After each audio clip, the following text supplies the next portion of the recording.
Welcome everybody. We have quite a good number here, and thank you for coming to this, well, what was going to be an interactive workshop. The title is Re-Enchanting Agriculture, the Evidence and Practice of Reconnection with Nature.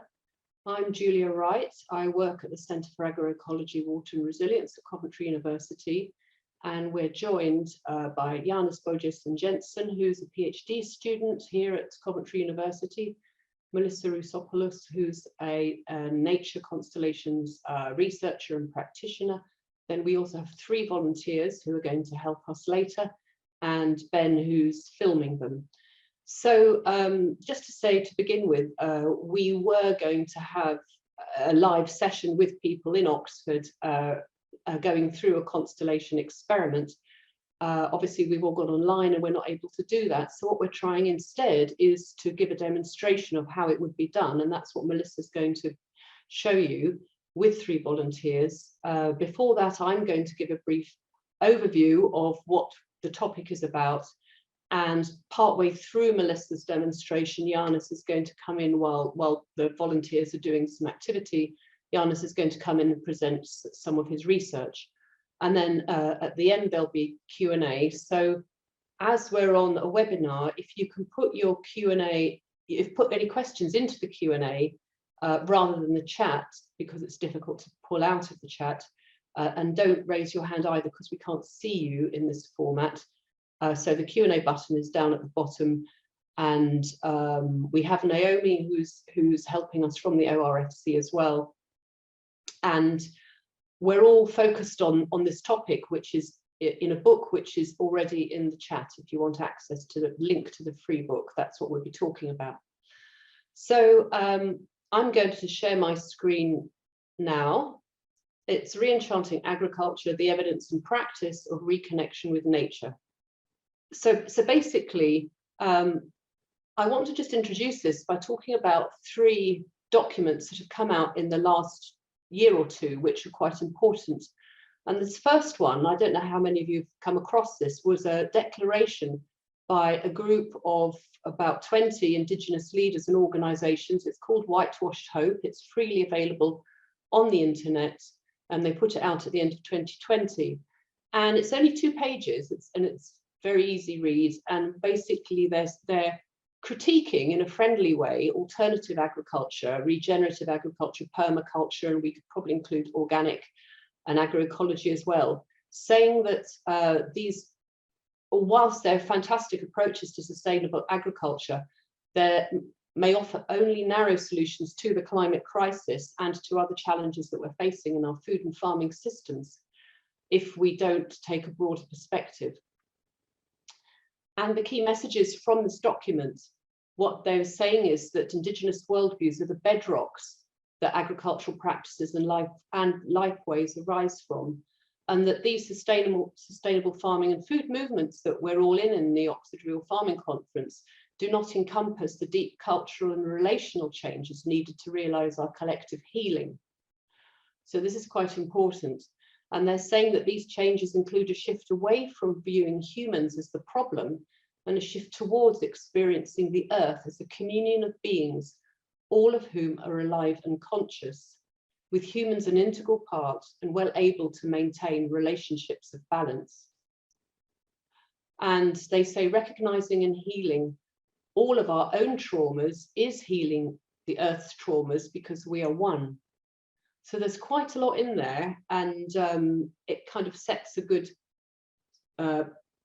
sort of tone for what we're about to come on to next. So that's the first document.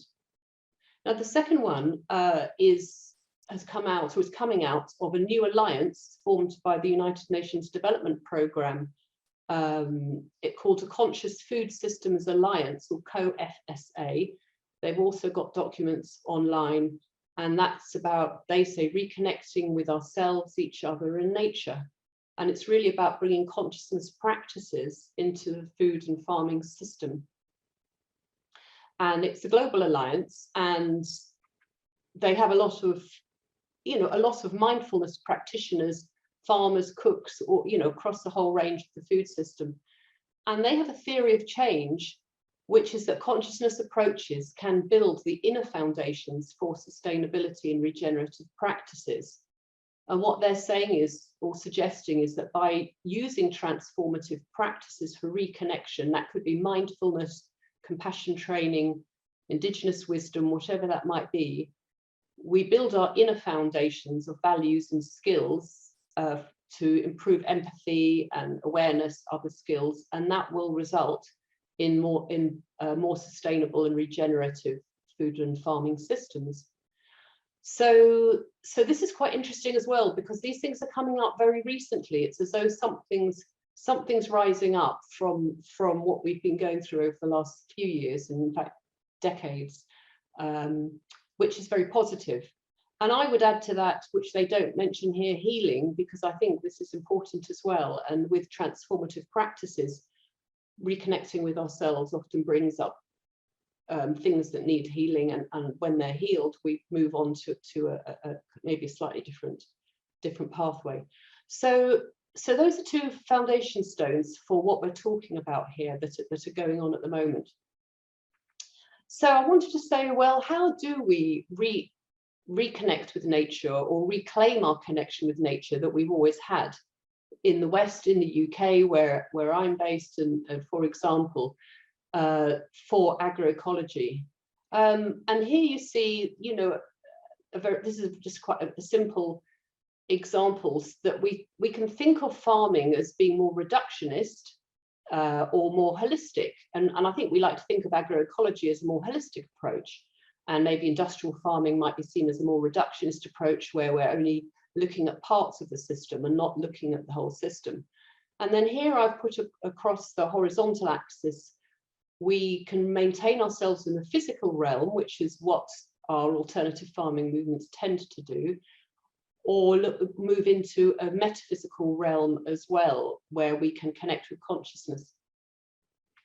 And if we look at industrial farming, industrial agriculture, that sits squarely in this bottom right-hand corner. I mean, it's generalizing, but it tends to be a reductionist approach, and it is quite fixed in the physical realm. But if we look at Western agroecology, it's also in the physical realm, but it always does take a holistic approach as well as reductionist, we like to think. So what we're saying here is that if we look at the metaphysical, which we're calling subtle agroecology, subtle realms, subtle forces, subtle energies, that almost gives a fuller picture of holism. And I'm suggesting that we can't really have holism unless we take the metaphysical into consideration, and that until then, what we're saying is the opposite of reductionism has actually just been a systems approach. But true holism is taking the physical and non-physical realms into consideration. So traditional human nature connections on the British Isles, and I'm just focusing here for the moment, have been around for millennia, ever since humans were walking these lands. And we can recognize some of these photos, you know, stone circles, the round towers in Ireland, the henges, druidic totems, beating of the bounds, which is a custom, you know, all these things, and see them from quite a two-dimensional perspective, maybe a cultural anthropology perspective. But actually, there was a very strong energetic component of all of these. And, you know, just as an example, beating the bounds, which is an example of, you see a group of people out in the rural area, and what they would do is swatting, and they still do, swat local landmarks with branches to share a mental map of the parish boundaries.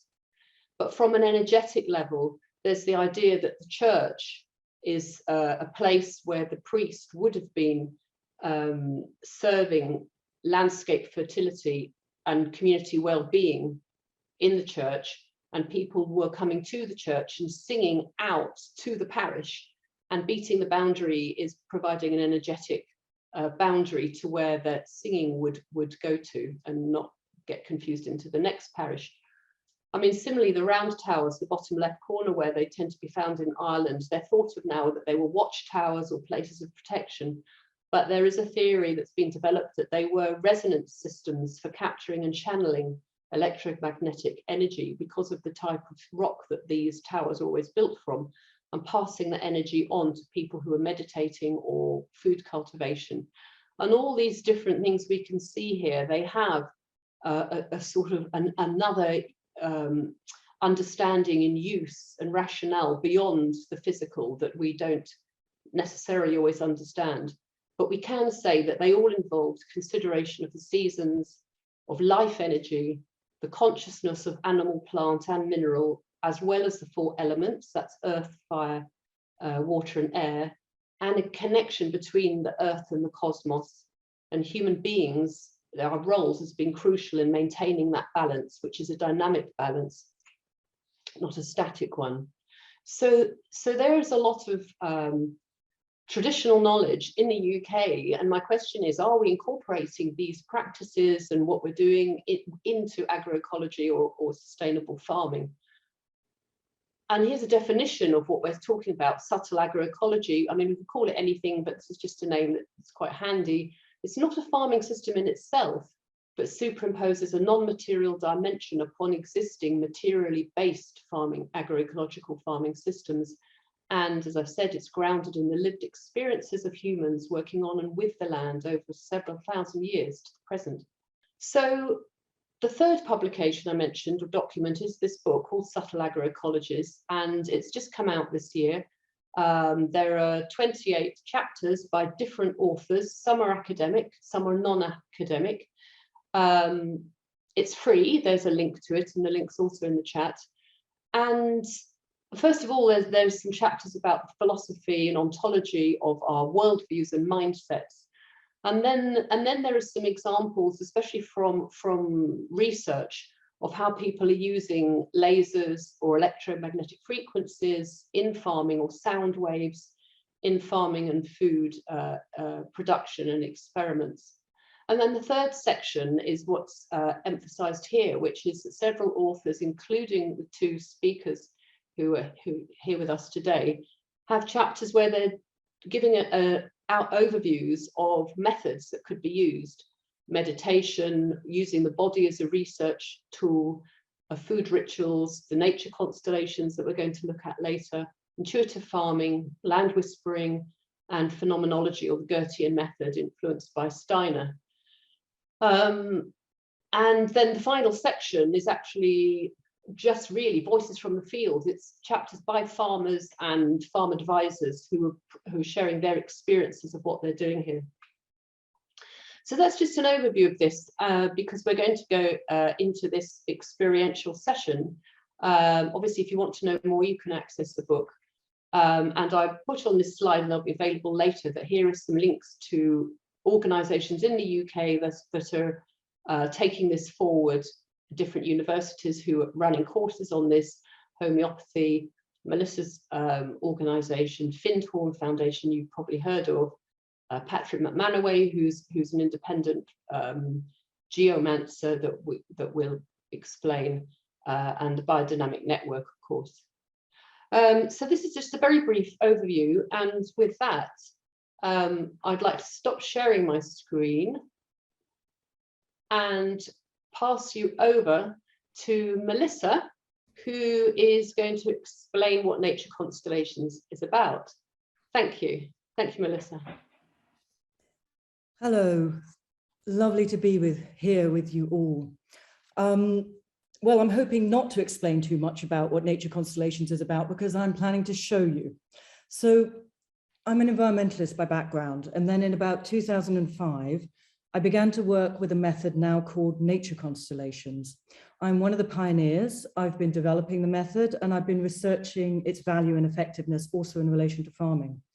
So I'm here to give you an introduction to it. And essentially what Nature Constellations are, in its simplest form, is a means of communication with the life around us. And that life can include human, animal, plant, any form of life. Now then, I'm actually finding myself rather amused, and let me tell you why. You may have noticed that we're all meeting in the Magic Common Room on Zoom. Now, it's called that because if we were meeting in person, which is what we were meant to be, would be in a venue in Oxford called the Story Museum, and would be inside a room called the Magic Common Room. And it's a rather beautiful room. It has cloth coming down from the ceiling in multiple colours, and it has old wooden school equipment around the edge. And the reason for that is because it's designed to look like a common room in Hogwarts. Yes, Hogwarts. And if you're not familiar with the term Hogwarts, Hogwarts is a school in J.K. Rowling's Harry Potter books. More specifically, Hogwarts is a school for witchcraft and wizardry. So it's where children come to learn and practice magic. And when I found out that that was going to be our venue, I really laughed. I mean, it was so perfect because, quite frankly, nature constellations to most people in our culture looks like magic. It looks like a fantasy. It looks like something that's not possible. And I know you don't know yet what nature constellations are, and we are going to come to that. But in the workshop where we were all going to be together, I was going to say what we're about to do looks like magic. And then I would have done an exercise with every single one of you participating. Everyone that was in the room would have been doing the exercise that I'm going to demonstrate. And yes, and because I've done this many times, hundreds and hundreds of times with multiple groups, I know that while some people would have had stronger experiences than others, as a group, you would have witnessed that there is a form of communication happening that is new to most people in our culture when you work with the method called nature constellations. But I'm really sorry, we're not in that room and I can't give you all an experience, but many thanks to Coventry University, particularly Julia and Ben, our camera person, and some wonderful volunteers who've offered to demonstrate this for me. We're going to show you one exercise. It's very simple, but it's going to show you the absolute basics of how nature constellations works. So I'm going to take the 3 volunteers through the exercise once, and you're going to see it on camera. And then the volunteers and I are going to go off camera to repeat the exercise 2 more times, and they're going to talk about it a while. And while we're off camera, Janus is going to come in and give his presentation on his new research. So after that, I'll come back, and at that point, I'll tell you about the origin of nature constellations, and I'll share some of the evidence about how practical this is and why it has the potential to be immensely valuable within farming. And we'll also hear from the 3 volunteers who've done the exercise, what actually happened for them. So we're going to do the demonstration, but because I know that it's still going to look strange, if not magical, while you're watching it, I want to tell you a story. So this story took place in 2014. I'd actually just run a workshop here in Coventry. In fact, it was probably in this very room. And I've been invited to the agricultural department in Stellenbosch University in South Africa to run a nature constellations event there. And Coventry University kindly supported me to go out there. So I went out and I worked with some very skeptical postgraduates in their agroecology department. It was great. I absolutely welcome skepticism, it's appropriate. And the event went very well. The group got it. We did some really fascinating work. And I got a few weeks in South Africa, which was fantastic. Now, it was incredible good fortune that while I was there, I met 3 San trackers. Now, the San are what they call in South Africa, the first peoples. They've been living there, archaeological reports say, an absolute minimum of 22,000 years. So way before the other African tribes came in and before the Europeans arrived. They've been known as Bushmen, but the 3 that I met identify as San, so that's the term that I use. And the San have a hunter-gatherer culture. And as you can imagine, it's become extremely difficult for them to continue to live in that way. And to the degree possible, the 3 that I met follow their traditions. And we had the chance to speak on many topics. And I was really curious to know what they would think of this method, nature constellations, which has evolved within our culture. So I told them about it. So if you haven't gathered by now, ideally to introduce nature constellations, I give people an experience. The second best thing is to witness it, which is what you're going to do in a bit. The absolute worst way to do this is to talk about it, because I explain it and then people come back with lots of questions and then I answer all the questions and they say, but that's not possible. How does that work? That can't be true. And it's fine. They're appropriate questions. I'm very happy to answer them. But my point is, there's always questions and it always takes a long time. So there I was. I've got these 3 sand trackers sitting in front of me. And I described a nature constellation? And I waited for the questions.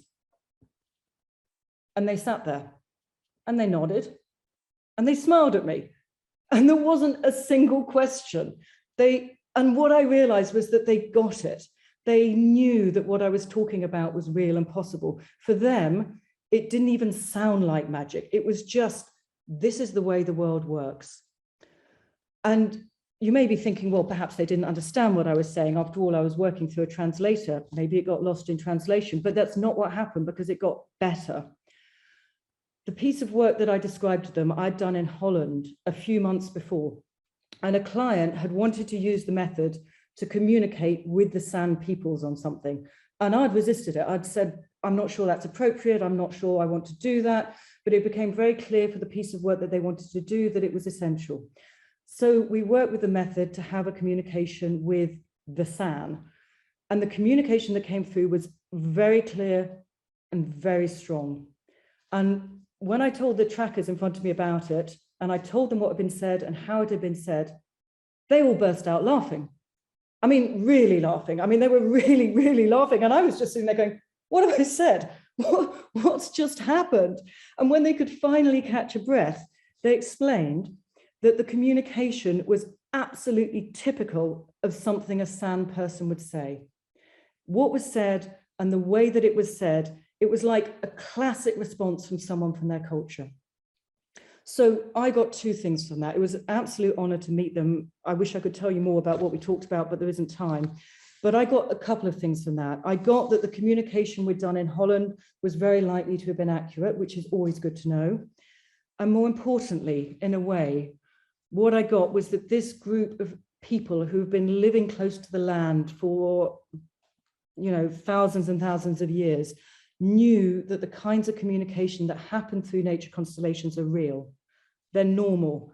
They're something that humans are entirely capable of doing. And this connects into what Julia just presented, the indigenous leaders in Whitewashed Hope saying, we need deep cultural and relational changes. We need to see the earth as a communion of beings, alive and conscious. And that's what nature constellations does. So for me, their comments corroborated what I've been finding in the previous 10 years. And it's that we, in our modern industrialized cultures, have forgotten something absolutely fundamental. And it's that we are deeply interconnected with the natural world around us. And so we can communicate with it. And we may have forgotten it as a culture, but the connection is still built into our bodies and our minds. We can all still access it. We just need to learn how to do so.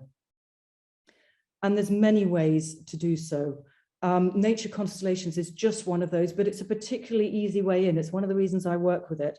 So now I'm going to move to the demonstration and you're going to see how that works. So hello again from the other side of the world.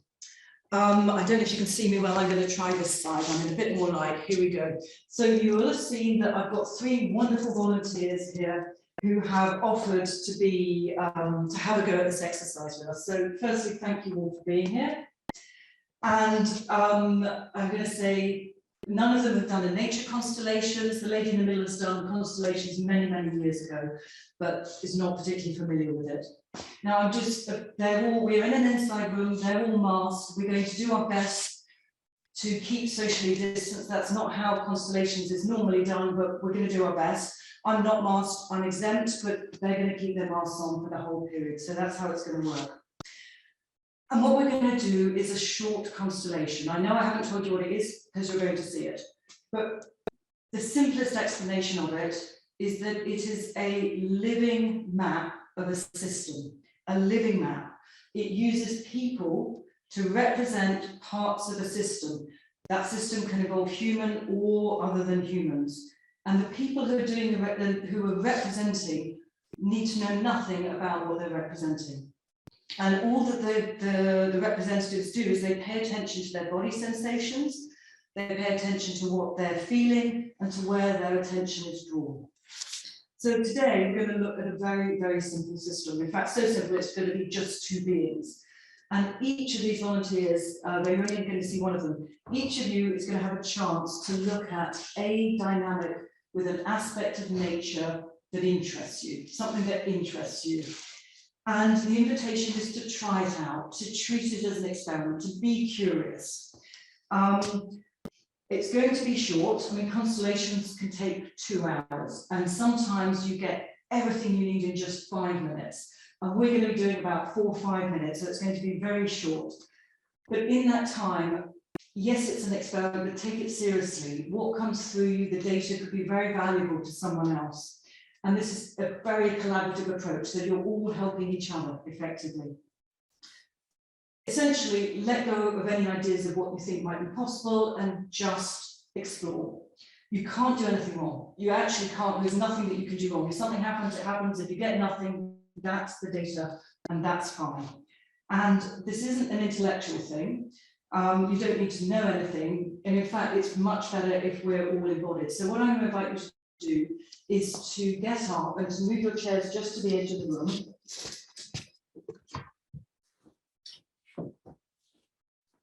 And we're just going to, while trying to keep a distance. So all we're going to do is just, you've been listening to a lot of talking, I've been listening to a lot of talking. I just want to bring us back into our bodies because this is embodied work. So I'm just going to invite you to just start walking around the room. Look for the empty spaces so that we can avoid each other. Maybe don't go beyond the cameraman if possible, but just walk. And notice how you feel in your bodies as you walk. Just notice, what are you aware of as you do that?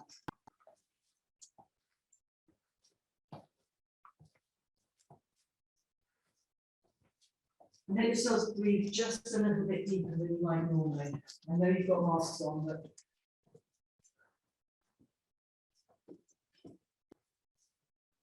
okay, now wherever you are in the room, just pause for a moment and let yourself stand with your feet about hip width apart. And if you're comfortable, close your eyes. If not, it's fine to do this with your eyes open. And what I'm going to invite you to do is to feel your weight going down through your feet. Just feel the sensation of your weight connecting to the earth, going down into the earth, and then to bring it over to one side of your body. It doesn't matter if it's your left or your right foot, but let your center of gravity shift so that your whole center of gravity is going down through one foot. And just feel how that is for a moment. Let your weight go down. And then very, very slowly move the gravity through the center onto the other side so that your weight is totally going down through the right-hand side of your body, sorry, whichever side it is, the other side. And then in your own time, let yourself slowly do this a couple more times. Just being aware of the gravity pulling you down, the weight going down.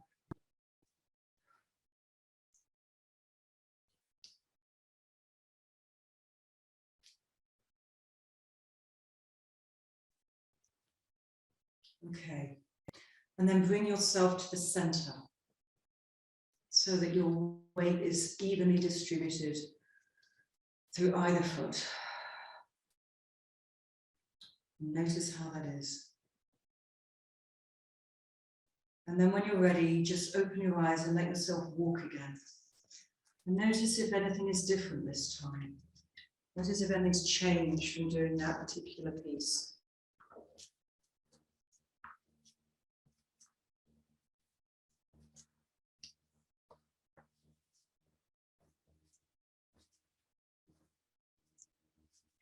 And then I'm going to invite you to just stop once more. And again, just feel the weight in the center of your body going down through both your feet. Okay, great. So opening your eyes, let's come into a circle, a sort of wide circle. So using this space, that's great. Okay. So let me just call on my notes. Effectively, the opportunity here is to explore your relationship with an aspect of nature. It could be an animal, a plant, a piece, an area in the world that you like, whatever draws you. And if this was a family piece of work and I said 0 is, I don't care about this at all, and 10 is your worst, most unresolved issues with your mother, you don't want the 10. We've only got about 4 minutes for this, so you don't want the 10, you want somewhere between a 4 and a 6. There's something that genuinely interests you. There needs to be a bit of energy in this, but not a very, very difficult issue.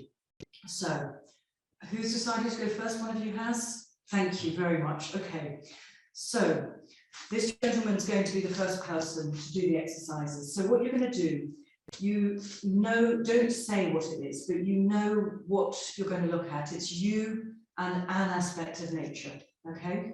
Now, you're not going to say what it is to any of us, but have in your mind, look at these 2 other beautiful volunteers and internally decide which one is going to be which one. One of them is going to be you, and one of them is going to be the aspect of nature that you're interested in. And it doesn't matter that they'll both be women. Women can represent men, men can represent women. It's not a problem. So can you decide which is which? Have you done that? Yes. Okay. So you're not going to tell them. So you know, they don't know. They really don't know what they're going to be representing here. Now, usually in a constellation, I would invite you to put your hands on their shoulders and move them. Now, but because we're doing it socially distanced, we're not going to do that. So what I'm going to do is ask you to imagine where it feels right within this space to have these 2 beings. So it doesn't matter which one you start with, it could be yourself or the aspect of nature, but where do you sense they might want to be? And if you could just point, choose one that you'd like to go first, and point where you'd like them to be in the room. Okay. So, Over there by the door. Now, which direction would you like her facing? facing this way. Facing this way, okay. Like some and look directly. Now, if the representatives could just put your hands by your sides, let's come here so that we're in the camera, and the camera will be able to see what we've got. Okay, so representatives, just relax into it for a minute. You don't have to do anything, just notice what's going on. Notice where your attention is. Are your eyes open? Are they closed? Where are you looking? There's nothing right or wrong. Just let yourselves be there for a while. And let me just check for you, as you look at what you set up, does that feel right to you? You can still change them if it doesn't quite. It's a bit like arranging things on a mantelpiece. You don't quite know what's right, but you know it when it's there. Is that still right, or would you like to adjust it? It's right in terms of their position. Right. I'd like them to focus on each other. No, because the whole point, thank you for the invitation. But why we do this is that it's a way of gathering information. Okay. We put the reps there, we allow them to drop into role, and then we see what's really happening, because that's part of the data. Okay, brilliant. Okay, so you position this one first, and we don't know what it is. Can I just ask, what's been happening for you in your body since you were positioned there and in your awareness? I've been aware of standing in this, my own space.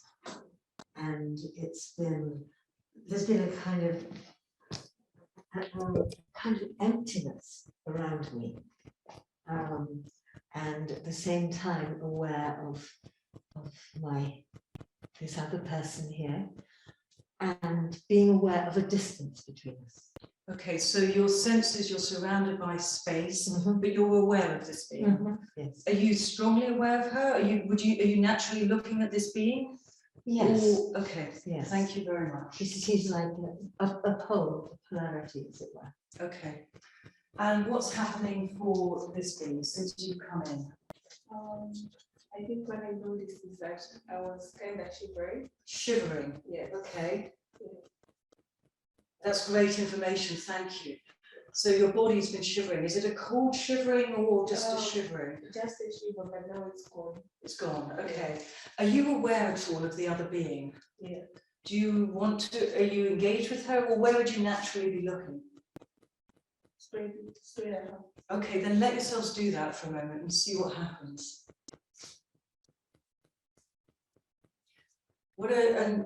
You see, what I want to just, while they're doing that, from our point of view, there's a lot of information already in what you just set up. because you could have put them anywhere in the room. You could have had them not looking at each other, you could have had them very close. But in what you've done, you've created a distance and you've had them looking, and they are both willing to look. That's not always the case in the constellation. Often people won't look at each other, or they're averse, but there's some engagement already. Okay, so my next question to the both of you is there any desire to move? No? I feel drawn towards your energy seems to be expanding, as it were, as I look at you, but I don't immediately feel a need to come any closer. You don't feel a need, but you feel a desire. I feel your presence, much more presence, an expanding presence. Yes, I might like to. Okay, let yourself do it slowly. If it's too much for you, say so, but let yourself come forward as much as you like. Coming forward to about here. Okay. This is very interesting. Because just that small distance, I feel much closer to you. Okay, so that anything that feels good to you. This there. feels good. How is it for you now that she's moved closer? This being he, she, it. I think I feel more closer to her because when she was a bit distant, my gaze was far away, but now I can focus more on other things. Is it comfortable to have her closer to you? And you're not shivering anymore? No. Brilliant. Okay. Just as a last thing, and you may or may not get anything, and it's fine if you don't, but if there arose something spontaneously within you to say to the other one, what would it, can you just let yourself say it? So for you, would anything come up to say to this being? You're very beautiful. You're very beautiful. Thank you. Anything arise for you to say to this being? Yeah. No, that's absolutely fine. Okay, thank you very much. If you could just give yourselves a shake, because we're stepping out of role now. You're stepping out of role. Thank you very much for doing that. We're not going to talk about this now because, okay, so from the point of view of the camera, Ben, sorry, let me come to this side. If I can move you that way a bit so I can come into the light. What we're going to do now, so I'm now going to stay with these volunteers and I'm going to give the other two an opportunity to do the same exercise again. And then I'm going to give them a chance to talk about it. Meanwhile, in a moment, Janus will take over and give his presentation. And then I'll come back and tell you some more about nature constellations and we'll get a report from these volunteers. So now would like to hand over to Janus, if Janus is ready. So I'm working on a PhD project exploring the potential of subtle agroecological practices. And in this presentation, I'm going to give you a brief summary of the findings of a systematic review I've used as part of my research methods. Now, just to set the context, what are the practices which I'm exploring? I've created this typology as a subtle agroecology's flower, if you will, where you can see each of the petals here are a specific practice I'm looking at. So there are 11 in total, starting with from the top, biodynamic preparations, which I suspect most of you have some knowledge about. Astronomical planting calendars, planting based on the moon, the sun, the stars, and the constellations. Application of electromagnetic and laser energies, application of sound and music, ritual-based practices, such as the Agnihotra fire ritual, for example, from India. Instrument-based intuitive practices using the radionics instruments and dowsing. The use of rock dusts and paramagnetism, going back to the round towers Julia were talking about. Geomantic practices, such as feng shui, vastu, and other kinds of geomantic practices. Intuitive and meditative practices, which can include, for example, shumei farming and sustainable yogic agriculture, where they superimpose meditation on their existing organic practices. Communication with nature intelligences, like what was done on Findhorn, and homeopathic treatments. So these were the 11 categories I was looking at. Now, in terms of the methodology of the review, these were the steps that I followed. I looked at 4 main data sources, which are 2 well-known academic databases, Academic Search Complete and Scopus. Those were my primary sources, but I also looked at ResearchGate and general internet searches. To gather information about the publications, I had typed in keywords into those databases based on 2 strings. The first string had to ensure that I was only going to get hits based on farming related publications. And the second string, as you can see up here, string 2, had specific words that were relevant for each practice. So for example, for looking at the homeopathic treatments, it would be flower essence, homeopathy, homeopathic, and agrohomeopathy. So I'd enter those keywords into the databases, and then I received a lot of different papers. The next step then was I went through the filtering process using eligibility criteria that would only find the most robust empirical trials. One limitation of my study was that I was only looking at English publications because that's the language I'm most comfortable in reviewing all this academic literature. But this was a drawback, of course, that there would be undoubtedly many good publications in other languages. I found some, for example, in German and Spanish and the Russian that would have been really interesting, but there was not enough information about them to include them in the review. So in summary, the eligibility criteria were, I was only looking at empirical trials. So that means that any kind of theoretical, descriptive, or social studies papers were not included in the systematic review. Those were kept aside, and I was going to use them for other purposes in my research. But for the systematic review, I was only looking at empirical trials. Each publication also had to have a minimum of 3 replications per trial. It had to be published in a peer-reviewed journal to ensure robustness. And also statistical analysis on the results had to be carried out at a significance level of P 5% or less, which is the standard in most conventional research. And also the paper had to include a clearly described methodology, so I could clearly analyze what was actually done in the experiment. So any complete papers that met all these 5 criteria were classified as ranking A. Papers that missed 1 were classified as ranking B, and 2 missing criteria were classified as ranking C. What we see here, sorry, let me see if I can take this one out. Okay, never mind. So how well did these subtle practices actually work in the empirical trial? So here are the findings of the systematic review. I retrieved a total of over 32,000 papers from the databases. After removing duplicates, I scanned through the contents and I found a total of 765 papers that were related to agriculture and had some mention of the subtle practices. I took those 765 papers and I excluded all the theoretical papers, the descriptive papers, social studies, etc. And that left me with 251 papers describing empirical trials. Of those 251 papers, 50 were literature reviews that had already been done on each of the separate practices. So these I put aside for a separate analysis, and I left the remaining 201 to carry out my detailed analysis. So I used the PRISMA process here, which is typically used in healthcare interventions, but there are also precedents for using this in agroecological research. So here were the summary of the results I got from the systematic review. But first of all, I had done a category breakdown of the papers, what were the practices they were referring to. As you can see here on the left, figure 1, almost half of the papers were related to the biodynamic preparations, which was not really surprising because biodynamic research has been going on now for almost 100 years and it's quite well established worldwide.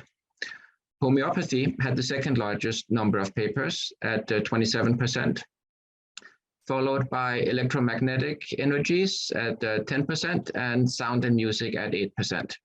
And the rest of them had very small percentages. There were some practices where I could not find any empirical papers, such as geomancy, instrument-based meditative practices, or communication with nature and intelligences, which is not entirely surprising because these generally deal with energies that are not recognized in modern science. And we can see here on figure 2 that looking at the results on the criteria I mentioned earlier, 76% of all the papers showed some positive result on the parameters tested for. And in terms of trial type, almost 2/3 of the trials I had reviewed were field trials and 33% lab trials. I should note here as I go on that I had also made this breakdown for every single practice. For example, what was the success rate for biodynamics? What was it for homeopathy, etc.? But I'm just showing you the overall breakdown of the total practices here. Figure 4, it shows the robustness of the papers I had reviewed. So 85% of them were robustness A, which is the highest mark. So most of them were of a very high quality based on the criteria I was looking for. Figure 5 shows the geographical breakdown of the publications. And you can see here that almost half the trials took place in Europe. There were significant proportions that took place in South America and Asia. South America, it was primarily homeopathic trials and rock dusts, especially in Brazil, where it's quite commonly used. And Asia, there were many trials relating to the use of sound energies in particular, and electromagnetic energies. Going down to figure 6, we can see here that there's been a rapid rise in publications into the subtle agroecological practices over the years. So I could only find 10 from 1989 or prior. I had not put any minimum date for the search, but in the last 4 years, you can see there's been 75 papers published. So it's definitely an area that is on the rise in terms of research interest. In terms of the test subject breakdown, more than half of them were conducted on plants, 23% on livestock, 20% on soil and compost, and the remaining 3% were looking into other subjects such as biodiversity and air and water quality. Now, just a brief overview of the discussion here that my systematic review indicated there is already a sizable number of publications out there into these subtle practices and that they could have a potentially positive impact on many diverse agronomic criteria. So the most common parameters that were found in the studies I reviewed were yield, fresh and dry rate, crop quality, soil microbiota, nutritional content, plant morphology, growth rate, characteristics, and disease resistance. But there were many, many more that are too numerous to list here. However, some of the studies were also limited in that they did not specifically compare against an organic system as a separate parameter, but only with conventional. So what do I mean by this? I mean, for example, there was one paper looking at the antioxidant levels of strawberries, and they were comparing biodynamic strawberries to industrially produced strawberries. It would have been useful here to have also seen the same treatment on organic strawberries. Sorry, on an organic system. Nevertheless, this review, it indicates that there is some effectiveness into these practices. However, they're also often reliant on the local contextualization, which are relied on a broader holistic setting. So for example, ideally, it would be an agroecological farming system and the practitioner's experience level. This is also very important, that many of these practices I showed you on the first slide, they require some level of expertise. It's not simply just a matter of reading from a recipe and carrying it out. It requires really working and having a deeper in-depth knowledge of what we are doing when we engage in these practices. So what I concluded from the systematic review was, to my surprise, that there is already a considerable amount of robust peer-reviewed evidence for many of these practices and their efficacy, although of course they are dwarfed by research into the physical practices. There are also many epistemological and methodological challenges when we use this reductionist empiricist framework in this exploratory research. So Julia mentioned that earlier in her presentation, that in agroecology, we kind of need to look at both. Reductionism has a certain place, but we also need to look at things holistically. And at the moment, empirical research still remains the gold standard in agricultural research. And that's why I devoted a significant portion of my PhD looking into these papers. But as I mentioned earlier, this systematic review was only one of the methods I had used to explore subtle agroecological practices. I had also carried out a literature review and a farmer survey I carried out on Facebook, asking farmers worldwide what were their attitudes towards these practices. And two interesting points came up here. That one of them was that I was asking farmers what were the reasons for not wanting to work with the subtle practices, the ones who were not already practicing them. And the third most common reason that they cited was there was a lack of published scientific evidence. And as you can see from this study, there is a significant amount of research that has been conducted. So there seems to be some kind of discrepancy here between the level of research already carried out and farmers' awareness of this. So there is definitely a gap that needs to be bridged there. And I was also asking farmers what they think would encourage other farmers to adopt subtle agroecological practices. And the second most commonly reason that was pointed out was also published scientific evidence. The first reason was evidence through farmer-to-farmer networks, which was considered the most important. But as a close second, just making this research more available to farmers would definitely be helpful to spread knowledge of these practices more worldwide. And so I think that's all I have for this very brief presentation. I'm not sure if we have time for Q&A now or if we should wait for it afterwards. Thank you very much, Janus. That was fantastic. Now, we thought we would move questions to the end of the session, if that's all right, Janus, so that Melissa will come back with where she is since we left her. And so if anyone does have questions for Janus, please post them in the Q&A and we will respond to them once we've heard back from Melissa. Thank you. And over to you, Melissa. Hello again. Great. Okay, so we've just done the exercise that you saw with the volunteers. The other two got a chance to do it, and they're now next door having a conversation about how it was. I prefer to keep these things private. It's less stressful for people, and they're going to report back on what happened to us all. But it also means that I get a chance to tell you a few bits that I think are important. I mean, so let me just give you a bit about how nature constellations came into being, what's its lineages. So the Constellation Method was developed by a German called Bert Hellinger, who was very influenced by the Zulu people, having spent about 16 years among them in South Africa. And the aim of the method was to help people resolve their personal issues, but always understanding that an individual is part of a wider system, their family in the most immediate sense, but also the wider society. And it's an experiential methodology. So as you've just, essentially, it's what you just saw. But in the early days, we weren't, they were just representing other humans. So your brother, your sister, your mother, your father. So it used people to represent parts of the system.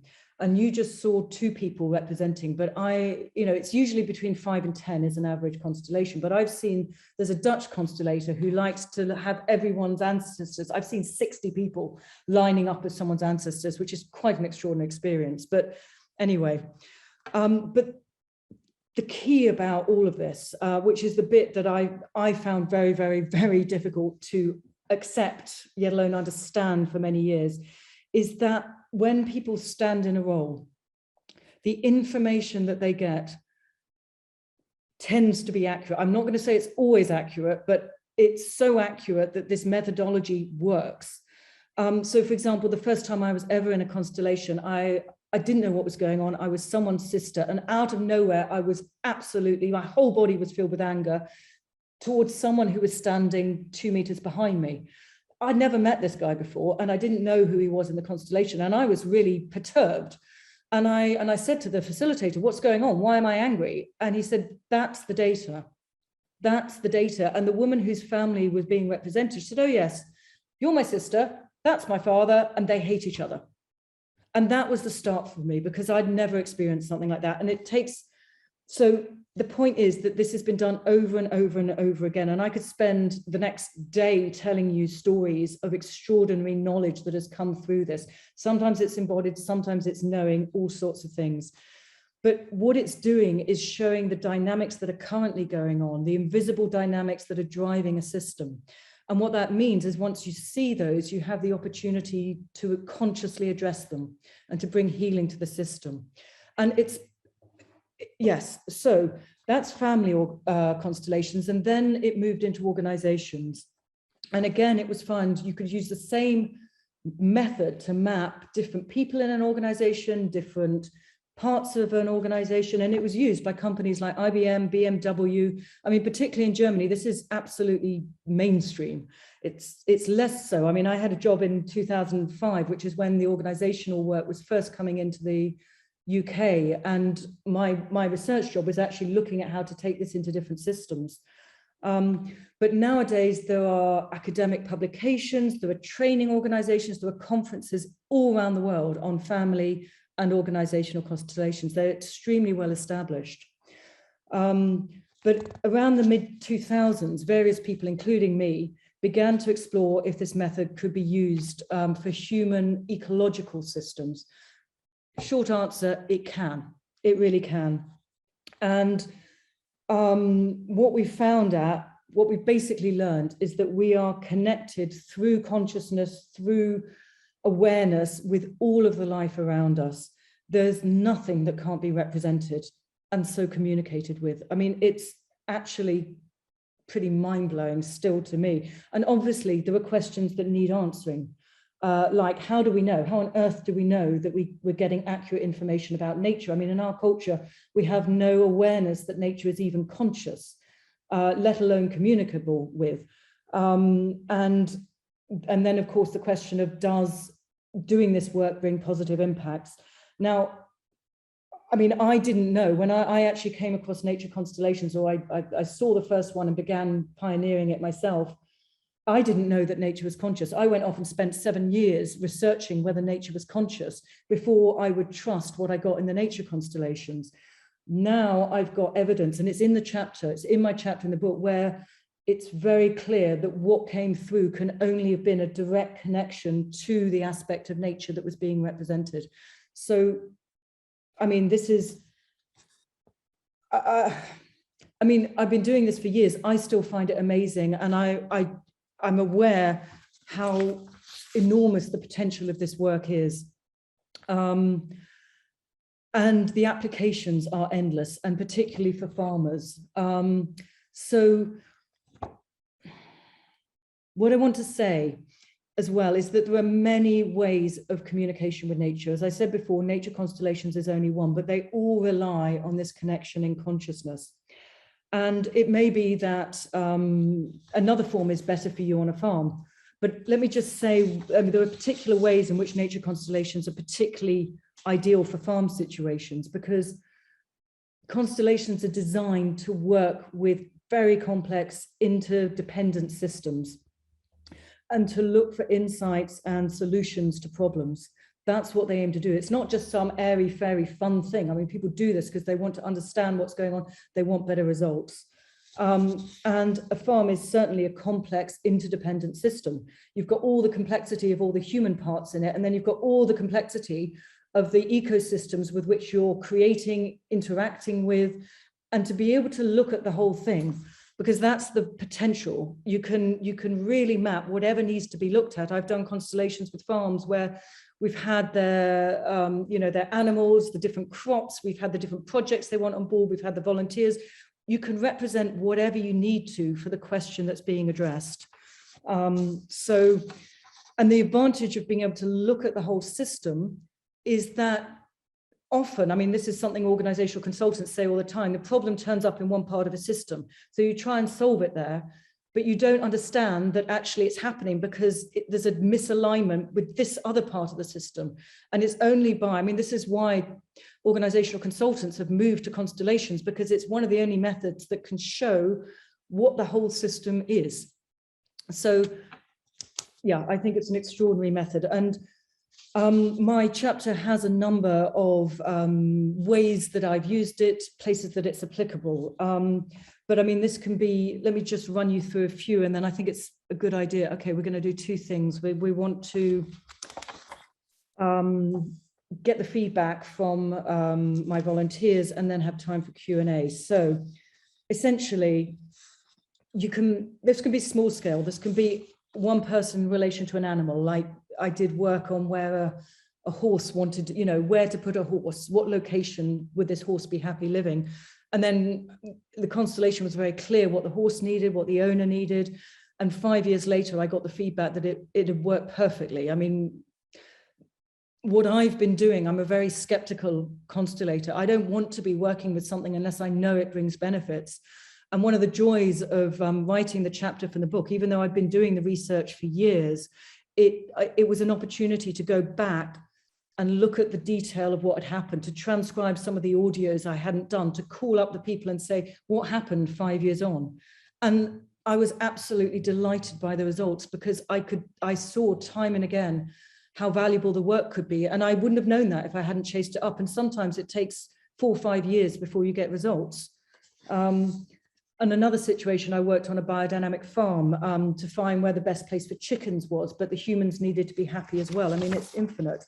You can work with plants. I once represented a diseased tree. I didn't know anything about the disease, but I stood there, all my skin started to crawl. And it turned out that the tree was suffering in the bark, the equivalent of my skin.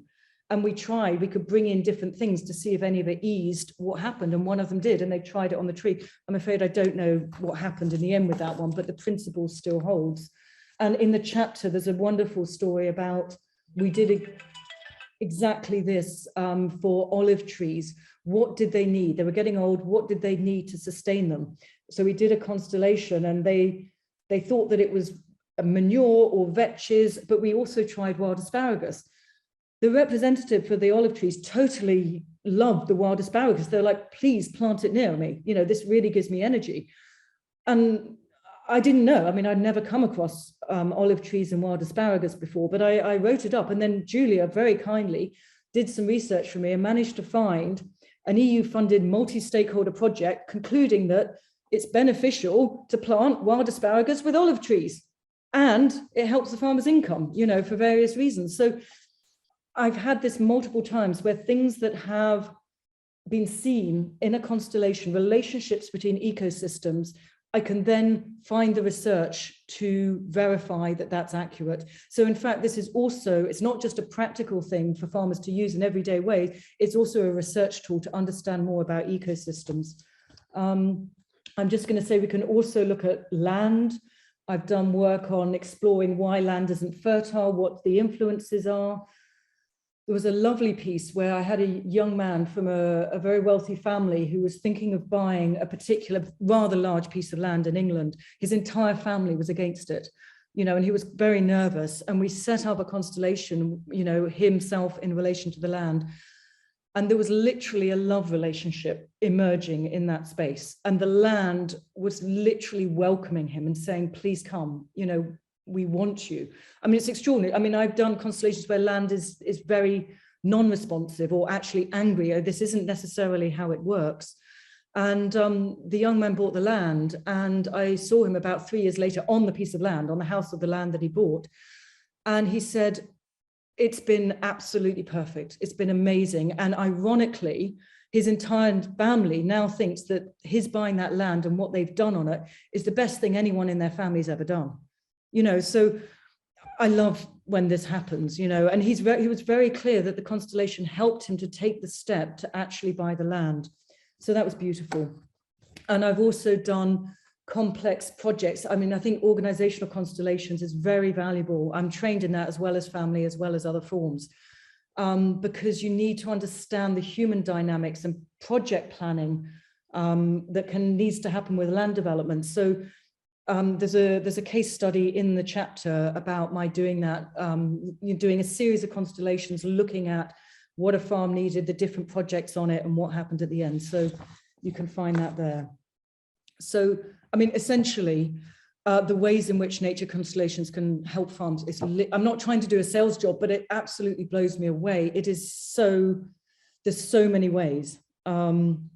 And it doesn't, I mean, you know, it's nice if you can do a constellation with 10 people in the room, but actually I've done 2 days of work with land developers, you know, with just 4 people. You know, it's possible to work, to move people in and out of roles, to work creatively and do a lot of work with just a few people. So all you need is a facilitator who knows what they're doing and a few volunteers. Okay, so let me just quickly go next door and bring back our volunteers to hear what they have to say. 1 minute. Thank you everyone for holding. Melissa's in quite a large room and she's just gone to the other end of the room to bring the volunteers back. So then we're going to find out what experiences they've had, and then we'll go into the Q&As. There's quite a few questions coming in. Thank you. Okay, so you're skeptical. So did anything happen? I consider myself quite skeptical. Right. But what actually happened for me is I found that how these beings existed. Still can't hear very well. When we talked about it since, it was actually quite profound in actually what I imagined. So what he said is that even though he's skeptical, when they talked about it, he realized how profound it was. Yeah. So you had different experiences that made sense in the context. Completely against what I would have thought would have happened. Completely against what he would have thought. How about you guys? Anything you'd like to say? Shall I go? Well, I loved the fluidity of energies between us and the patterning of our experiences. And it was so interesting for me what came out of mine when I shared with my 2. So without the detail, did it make sense to you when the constellation that you set up? Did what happened with these 2 make sense? It made much more sense. Can you hear, Julia? And not very well. It would be easier if maybe you could hold your mask out a little bit while you're speaking, just so that we can hear. Much more sense when we actually spoke to each other. Okay. The feedback there. And there was this lovely sort of sense of a dance with nature that was really wondrous. Okay, so it made sense in terms of what you'd set up, what happened made sense. Fantastic. And it was amazing how they played out, without obviously knowing anything, how they played out my experience. Thank you. Would you like to add anything? For me, it made sense when I was watching them. Mm-hmm. So the moment she started moving, I think that clicked something in my mind. I recognized what she was doing and what that represented. So looking at your own constellation again made sense to you? Yes. Okay. Melissa, can you repeat what Sarah said, because we couldn't catch that? Essentially that when she watched what happened in her constellation, and that was one where in fact one of the representatives, because I was facilitating it, began to move and almost to dance in the space. Is that the one? It made sense to her. And okay, so just stay there a moment. I'm aware that there's a lot of Q&A, so I don't want to take up too much time. But this is wonderful. Thank you all very much. And it's particularly lovely. I mean, I was so skeptical when I first came across this method. So I understand skepticism, and that's why I want people to do it, because it's only when you do it, I mean, you've seen it, which I'm delighted by, but when you do it and something happens in your body and you're like, okay, that doesn't make any sense, something has happened. So I just want to say that in a way, I mean, I love doing these triangles. Sometimes they make total sense, and a couple of these did, and sometimes they actually don't make sense, and sometimes nothing happens actually.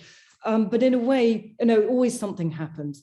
But the reason that I do this is to help people get that there is a different form of communication happening. I mean, yes, they can see each other and they can hear each other, but they knew nothing about what they were representing. And I always set up my nature constellations like that, because if you tell someone you're going to represent a dog, they begin to have ideas about what a dog is being. If you set them up and they don't know if they're a dog or a human or a plant, then they can only rely on the information that they're getting. And that's the principle of the work. It's not about our ideas, it's about connecting in at a different level with nature.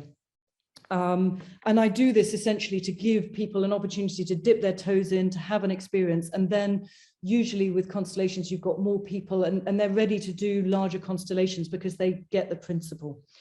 Okay, so I think that's okay for the moment. Should we hand over to Q&A? Yeah, thank you very much to all volunteers. Thank you for being brave, because you didn't really know what you're letting yourselves in for.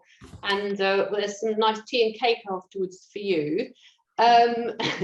Melissa, so, well, actually, first of all, I just wanted to say that there was a question in for Janus, which he has responded to, and it's just that the work that Janus presented hasn't been published yet, because that's part of his PhD thesis, which he's handing in at the end of this month, but it will be available publicly later. And I think if people want to contact Janus separately, directly through Hoover or whatever, he'll be able to communicate with them more about that. But he has a chapter on meditation in the book that we've provided the link to. And then Melissa, so for you, from Maddie, is there training in nature constellations? Yes, there is a certain amount of training. I've actually never done any because I pioneered. I can provide one-on-one support. I'm not set up to do training at the moment, but there are a couple of people that do it. Francesca Mason-Boring does a training, and in fact she does a certain amount online, and there's a wonderful, this is someone I've always wanted to experience his workshops. I've had a number of conversations with him as a nature constellator, and I'm sorry, I can't remember his name. There is a book which he co-authored, which is referenced in my chapter, and he's an American but living in Germany, and he does nature constellations training in German, unfortunately, which is why I haven't done it. So those are the two I know about, but you can approach me if you want something. What I would also say is that this is not a regulated field, and the way that the nature constellators work is actually very different. So I would suggest you try and work with someone before you commit to a training with them, would be my advice. Thank you. And people can, and Maddie just asked that the second person, that it's a German person who Melissa notes in the chapter in the book that she couldn't recall the name right now. Yeah. And Melissa is at Forgotten Connections, so if people want to see her website and contact her through there as well. Lucy Walton asks, how open-minded do participants need to be? I think you've mentioned that a bit about not knowing exactly what they're going to do, but how open-minded do they need to be? That's a question to me. Yes. Yeah. Okay. Not at all, quite frankly. I mean, I've always, like I say, I was a complete skeptic. Okay, it helps if they're open-minded enough to come to the workshop, but frankly, if they're so close-minded they won't come to the workshop, that's not going to happen. But I welcome complete skeptics. That's why I do this work, because I think what I didn't have time to say in my presentation is that, frankly, I usually take a day to introduce nature constellations. That's what I think is appropriate in our culture. And I bring a lot of my evidence in my research on the consciousness of nature. I bring in the science where that's been done. I bring in examples from around the world. So I open people's minds up. I make the connections to what we already know and what's being done in our culture, and then lead them into a nature constellation, because it's very hard. It's a big jump. So the answer is, from my point of view, they've only got to be open-minded enough to come to a workshop, and I welcome anyone, no matter how skeptical they are. It's great. Fine. Thank you. And then another question, one from Becky. How do you know what characters or representatives to assign to the participants? For example, where did the asparagus come from?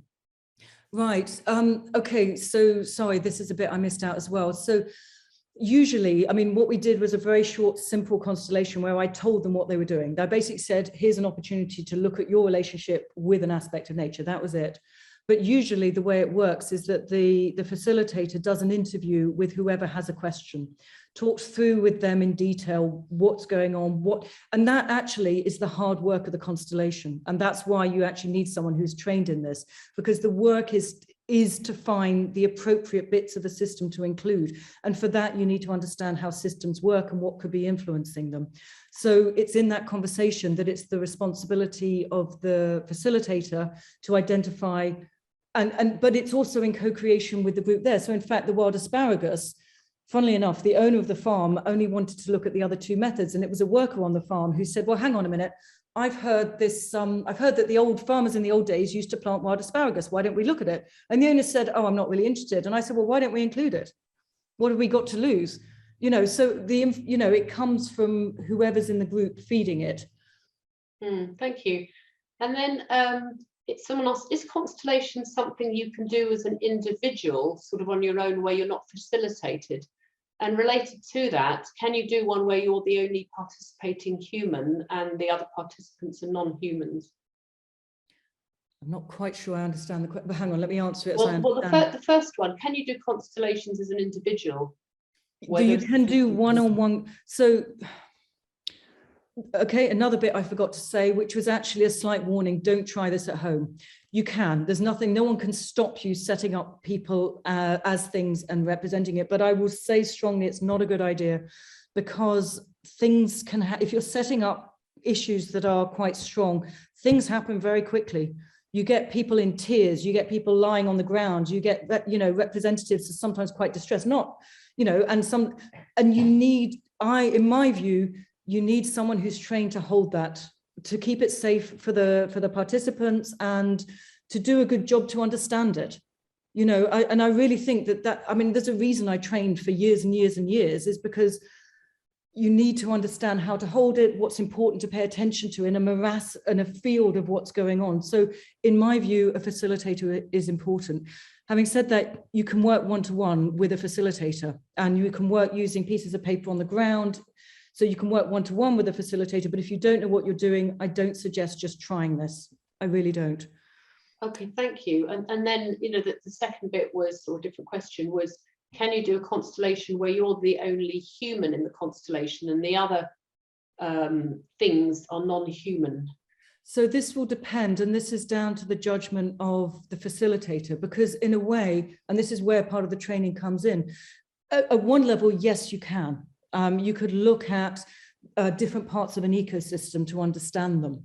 But I would check out before doing that, because I will only work with people. I mean, it's my training as an organizational person. I'm working with someone because they're part of the system and they can influence it. I don't do this for curiosity. I mean, I might if it's a research case, but I would check whether it's an important part of what needs to be looked at, whether the person is involved. So the answer is you can do it, but a responsible facilitator will make sure, because often the key is in our relationship to what's going on. And that's what needs to be looked at. So it will totally depend on the question. Okay, thank you. And then just someone asked about the cost of constellations and how do you find the volunteers to represent the different beings if there are quite a few of them? The cost is how long is a piece of string, I'm afraid. There are, I mean, when I was starting out, I did an awful lot of voluntary work because I needed to test it. You work with organizational constellations, they're charging an awful lot of money. It will depend on the constellator. So nature constellators, before COVID, I was running public workshops where you could come along, and I operate a sliding scale. So there's a minimum and an exchange if you really can't afford it and you want to be there, or try and work something out, and then there's a sort of a decent amount. So I cover my costs, so it can depend. In terms of having a group, so in that situation, I'm responsible for the advertising. I have bring in a group large enough that we then, no one knows each other in the group, and there's a group of people who are prepared to be representatives. So there you've got your representatives. I also, in organizational work, what often happens is there are a whole load of people who want to be training, so they turn up at workshops, or they're available to turn up for clients because they want the practice of being a representative, because you learn each time you do it. And so I have a network of people that I can call on, and I do a lot of bespoke work where a farm calls me in, and either I can bring in people that I know if it's accessible, or I guide them on who needs to be there, and they just need a few friends, you know. But actually it is important who's there. So for example, I did some work with an organizational group, and I was invited in by the management, but they wanted to look at the whole direction of the system. And I said, I'm not doing it unless the founders are present. They've actually got to be present in the room, because they're the ones who need to see what's happening and to have the authority of. So there's also a question of, depending on the work that's being done, who needs to be present in the room, who has the authority to take the work forward, depending on what it is. So there are various ways to draw people in, but if you've got a few friends who are willing to help you out, you can usually call on a constellator to help. Thank you. And from what I remember of it as well, there is a strong ethical issue there of not doing anything against someone's will. So, you know, there's an ethical principles around it as well. That's really necessary. Another question, has there ever been these kinds of constellations done with governments, different small and large scale actors in the food system, such as supermarkets or retailers, consumers, the land, but, you know, governments and yes, and things? Yes, there has, and it's very, very interesting. I've done a certain amount of it, but I think that level of work should be done by, it's interesting, it should be done by people who are very, very skilled at organizational constellations. So I haven't prioritized that for myself. But in fact, the first constellation, nature constellation I ever went to was in an organizational space. And the other thing that you need to understand is that most nature constellations are done, most constellations are done within a space of confidentiality, because you need the freedom to see things that might be difficult. You don't want it talked about, which is one of the reasons it's quite hard to do research on it. You have to get permission from everybody.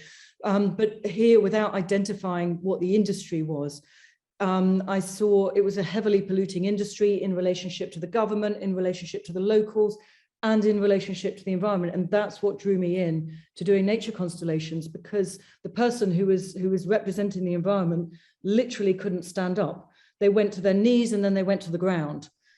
And you know what really got me, because that was the field I worked in before. I worked in large scale conversations between government, business, and so on.